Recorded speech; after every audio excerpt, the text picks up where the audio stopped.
اللہ الرحمن الرحیم۔ آج کا ہمارا عنوان امانت ضائع ہونے کی نشانی۔ جب امانت نااہل لوگوں کے حوالے کر دی جائے تو قیامت کا انتظار کرو۔ اس کی تفصیل کچھ یوں ہے۔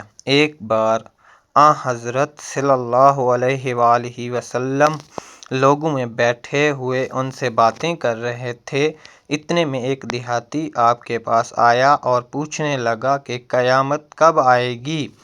تو آپ صلی اللہ علیہ وآلہ وسلم اپنی گفتگو میں مصروف رہے۔ بعض لوگ جو مجلس میں تھے کہنے لگے، آپ صلی اللہ علیہ وآلہ وسلم نے دیہاتی کی بات سنی لیکن پسند نہیں کی، اور بعض کہنے لگے کہ نہیں، بلکہ آپ صلی اللہ علیہ وسلم نے اس کی بات سنی ہی نہیں۔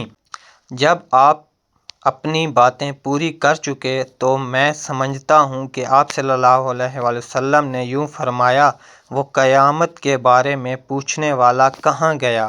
اس دیہاتی نے کہا، حضور صلی اللہ علیہ وآلہ وسلم، میں موجود ہوں۔ آپ نے فرمایا کہ جب ایمانداری دنیا سے اٹھ جائے تو قیامت قائم ہونے کا انتظار کر۔ اس نے کہا، ایمانداری اٹھنے کا کیا مطلب ہے؟ آپ صلی اللہ علیہ وآلہ وسلم نے فرمایا کہ جب حکومت کے کاروبار نالائق لوگوں کو سونپ دیے جائیں تو قیامت کا انتظار کر۔ والسلام۔ صحیح بخاری شریف کی یہ 59ویں حدیث پاک ہے۔